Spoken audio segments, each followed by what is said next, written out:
Bonjour à toutes et à tous. Voici une observation, bien sûr, un constat qui est tout naturellement évident et que vous connaissez déjà. Celui qui dit si vous ne changez rien, rien ne changera. Si vous ne changez rien dans votre vie, rien ne changera dans votre vie. Ça, on le sait. Ce que l'on sait moins, ce que l'on a peut-être moins bien identifié, c'est qu'est-ce que ça veut dire changer. Parce que est-ce que l'on s'y prend comme il faut en termes de changement? Encore une autre question. Est-ce que quand on est dans l'immobilisme, l'inaction, voire même la procrastination, bien que déjà la procrastination pour moi ce soit un début de dépression, mais quand on stagne, quand on est dans cet immobilisme ou cette inaction, donc on peut de deux choses l'une, soit on reste dans cet état-là, soit on peut décider de changer quelque chose dans notre vie, dans nos vies, que ce soit le logement, le travail, ou l'alimentation, ou un conjoint, une relation, quelque chose qui doit vraiment se terminer aussi, auquel on doit mettre fin, parce que ça fait peut-être longtemps qu'on avait envie d'y mettre fin à une situation. Donc, et on décide à ce moment-là, mentalement, de changer.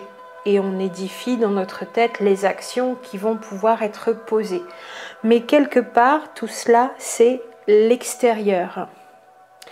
Et si, bien sûr, la décision déjà est une bonne chose, ça c'est le départ, c'est le début, mais si on en reste à vouloir poser des actions extérieures, bien que le changement puisse commencer par là aussi, mais ne doit pas se résumer à ça, en posant des actes extérieurs, on oublie le principal.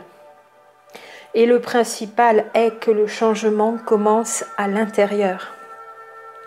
Et ça, on l'oublie la plupart du temps, voire tout le temps, même dans une vie où on l'a déjà expérimenté, ou à un moment, il y a 10 ans, 20 ans, on s'était dit, mais bien sûr, ça ne peut pas changer, je pose des actes, mais ça ne change pas vraiment, ou ça change si peu, ou il y a tellement d'adversité.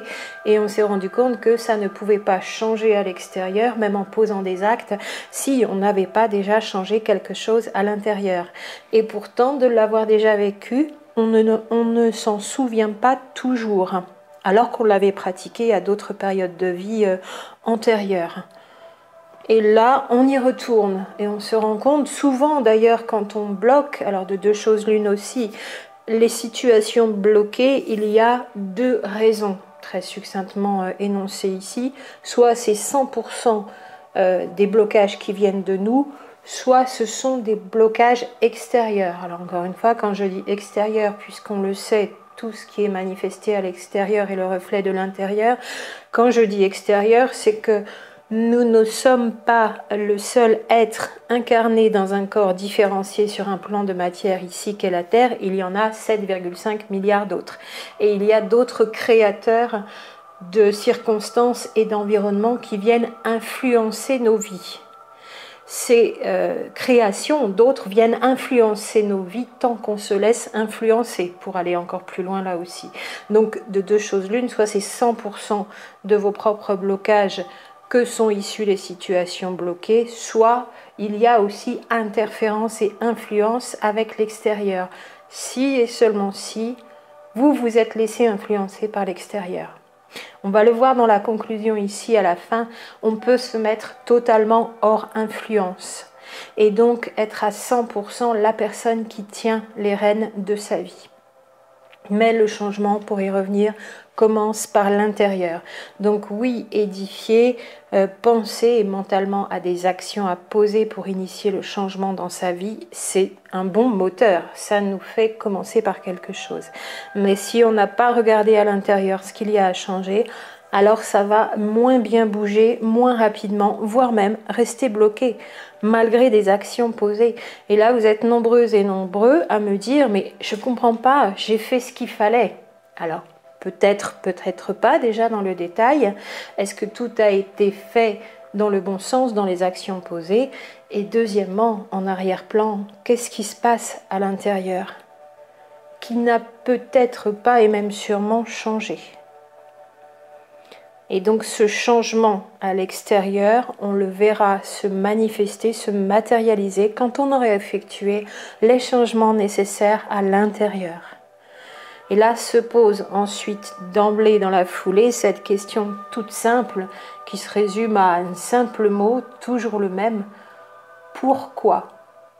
Pourquoi je veux changer telle ou telle chose. Une fois que j'ai identifié ce qui n'allait pas ou ce que je veux changer, de la situation de laquelle je veux bouger, pourquoi?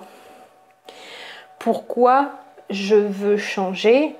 Et avec le pourquoi, il y a aussi à trouver le quoi en amont.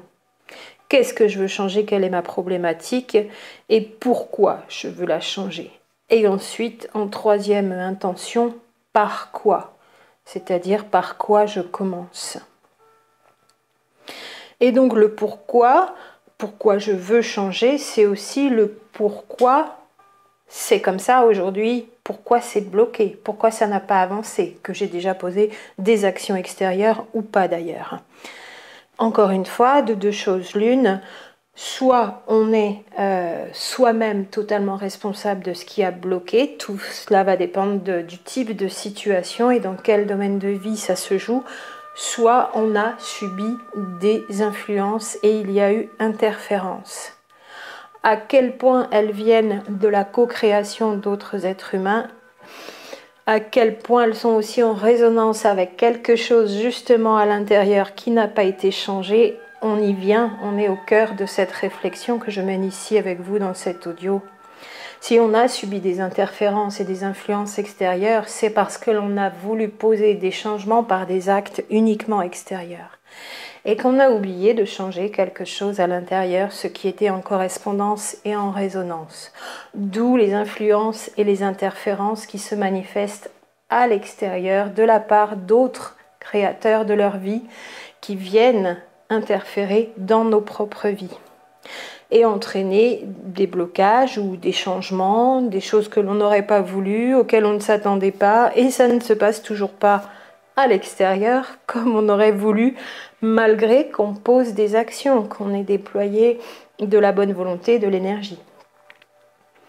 Donc par quoi je commence quand j'ai identifié le quoi et le pourquoi? Eh bien, par regarder de plus près la nature de ce que l'on a identifié dans le quoi de ces domaines ou situations de vie qui bloquent. Comment ça se présente? Comment on pourrait décrire plus finement, plus précisément la nature de ces situations et la nature des blocages qui s'imposent, s'opposent à nous? Et ça va nous donner donc en résonance ce qu'il y a à changer à l'intérieur, puisque tout est effet miroir, tout simplement. Et là, il est nécessaire de retrouver quelle est la cause, l'indice, la cause profonde, donc avec tous les indices de situation de vie, tous les symptômes physiques à l'extérieur aussi, qui vont faire partie de ce qui nous est montré à l'extérieur en effet miroir pour nous montrer ce qu'il y a à comprendre. Il est nécessaire de retrouver quelle est la cause profonde de ces situations et des blocages qui nous sont opposés. Donc les indices matériels de vie au quotidien, les synchronicités d'ailleurs, les signes qui nous sont mis là sur notre route, les symptômes physiques, tout ça, c'est la présentation matérielle physique en indice qui va nous amener à comprendre à l'intérieur quelle est la cause profonde des blocages. Ensuite, il y a l'affichage psychologique, donc émotionnel, relationnel aussi, qui nous donne un affichage du tableau de la situation bloquée. Et la cause profonde à l'intérieur, c'est du domaine du spirituel. Toujours là pour balayer les trois domaines encore une fois et partir du visible extériorisé, physique, matériel, du quotidien, dans les signes, symptômes et synchronicités, en passant par l'affichage pour comprendre, pour que ce soit mis sous nos yeux, dans l'émotionnel, le relationnel, le mental, l'intellectuel aussi, pour pouvoir aller donc jusqu'à cette cause profonde qui est finalement en troisième plan, puisque la cause première, on aura des symptômes physiques, on se rendra compte qu'il y a quelque chose de bloqué par ce qui nous est montré physiquement à l'extérieur, donc symptômes du corps ou manifestations physiques dans notre quotidien. Première cause. Deuxième plan, arrière-plan de cause, donc le psychologique, l'émotionnel qui tourne derrière. Et souvent, on s'arrête là.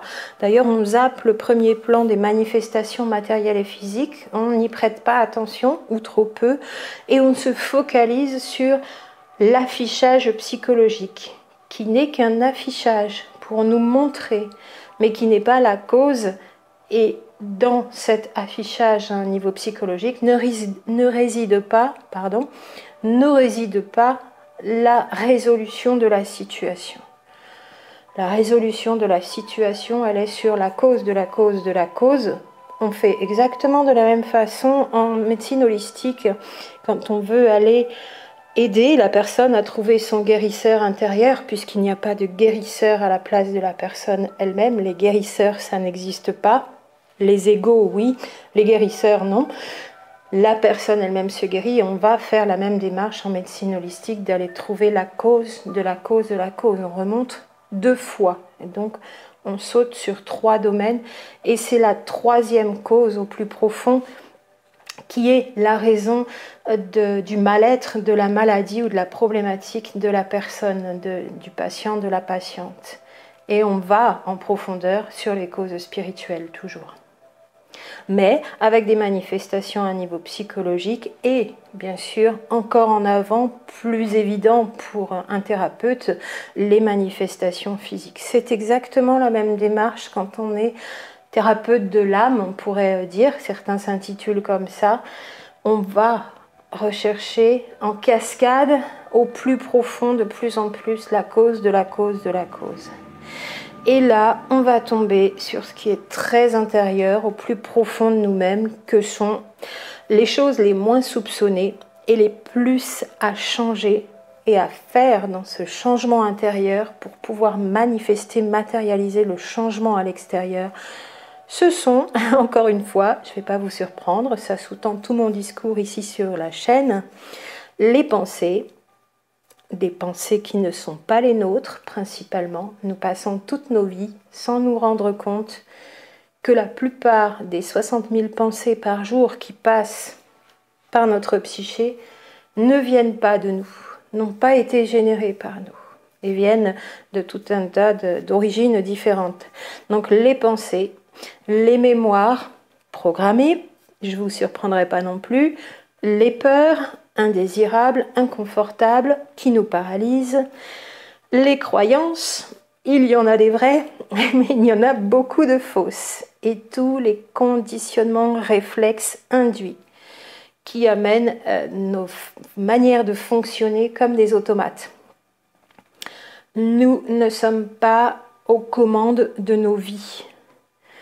Et nous avons un tellement fort ego que ça lui ferait mal de se l'avouer à cet ego, à cette personne, à ce moi-je, c'est moi qui dirige ma vie, moi je décide, moi j'ai voulu ça, moi j'ai choisi mon métier, moi j'ai choisi ma famille, j'ai choisi ma voiture, j'ai choisi ma maison, pour celles et ceux qui en ont une, je ne dirais même pas qui ont la chance d'en avoir une, parce qu'il y a un moment où on ne sait plus si c'est une chance d'avoir tout ce matériel qu'on n'a pas vraiment choisi, mais que l'ego nous dit avoir choisi, et s'il fallait que cet ego lâche les armes un peu, dépose les armes et se dise non, c'est vrai, j'ai fonctionné comme on m'a dit, comme on m'a éduqué, comme l'inconscient collectif nous a dit que c'était bien, il faut avoir un travail, il faut, mais c'est même mieux d'être salarié, être entrepreneur, c'est dangereux, plein de fausses croyances et de conditionnements comme ça. Et donc, nous sommes menés par le bout du nez par notre ego. L'ego qui est une entité immatérielle qui s'interpose entre notre vrai être authentique et notre corps qui est là pour véhiculer cet être authentique qu'on pourrait appeler l'âme, même s'il faudrait aller dans le détail. Et des pensées qui ne nous appartiennent pas, et des mémoires invalidantes, des mémoires de souffrance, des mémoires de lignée, des mémoires d'autres vies, des peurs, des fausses croyances et tous les conditionnements qui en résultent. Et c'est tout cela, quand on va au cœur, qui est à changer. à changer à l'intérieur. Et c'est bien ce que veut dire ce titre d'audio. Si vous ne changez rien au plus profond de vous-même, rien ne changera. Bien sûr, quand vous allez poser des actions, il y aura quand même un effet éphémère ou plus durable, mais ce ne sera pas un effet profond. Et la vie vous ramènera encore sur votre chemin des expériences qui vous montreront que ça n'était que temporaire, ce changement que vous avez réussi à imposer, à vous imposer, à imposer à votre vie sur l'extérieur. Parce que si à l'intérieur la correspondance n'a pas changé, ce changement ne sera pas durable ou ne sera pas viable, vivable et enviable d'ailleurs aussi, je pourrais dire.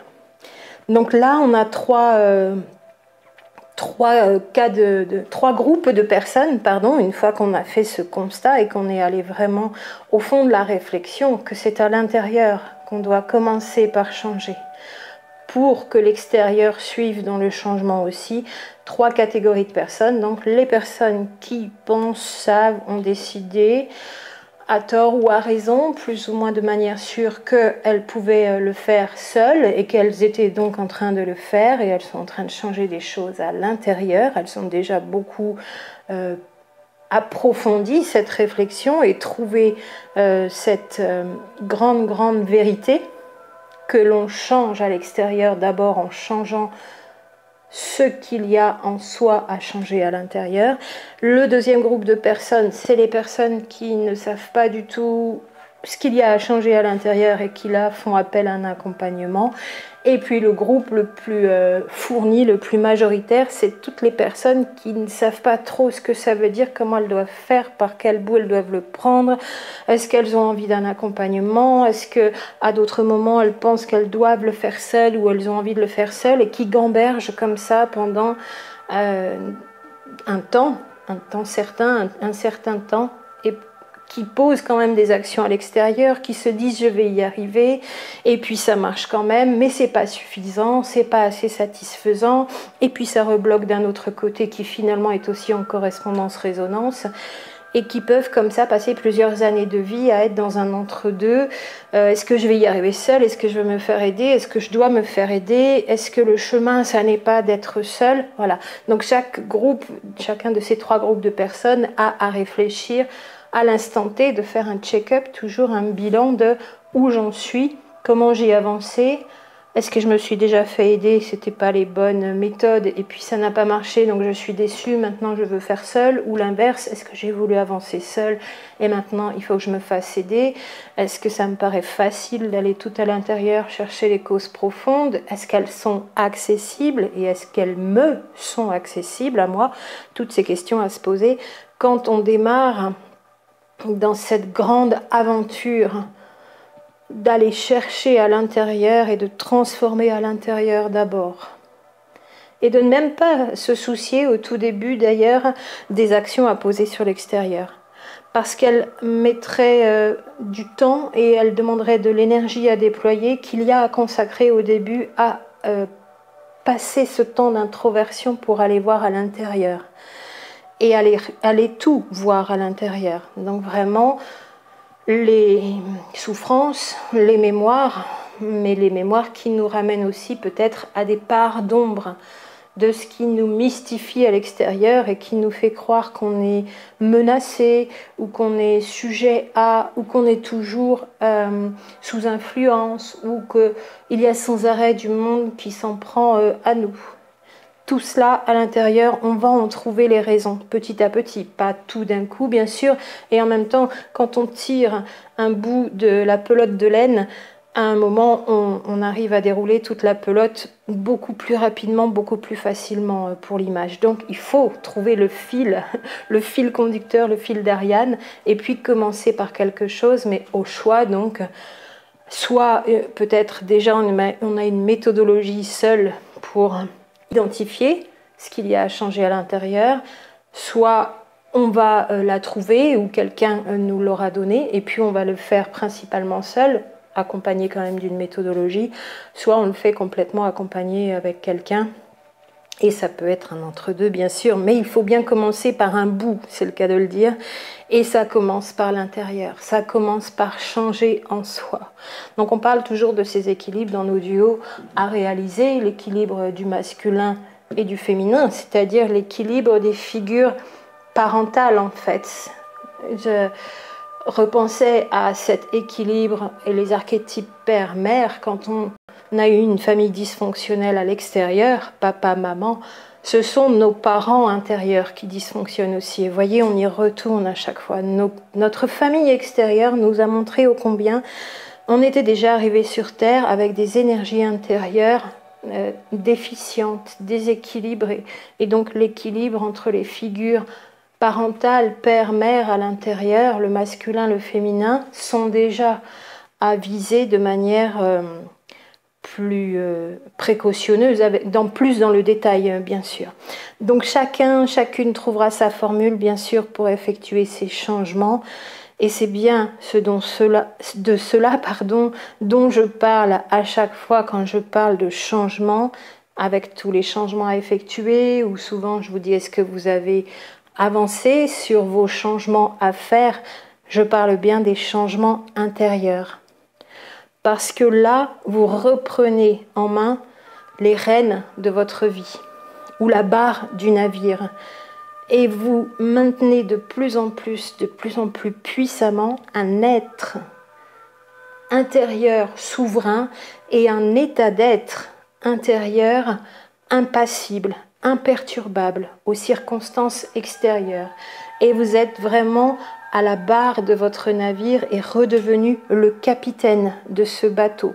Et ni la saison, ni les périodes de rentrée ou les périodes de vacances ou les pleines lunes qui perturbent un petit peu, qui amènent des énergies agacées ou plus piquantes, comme en ce moment avec cette pleine lune du 14 septembre, on en subit encore les effets même 3 jours après.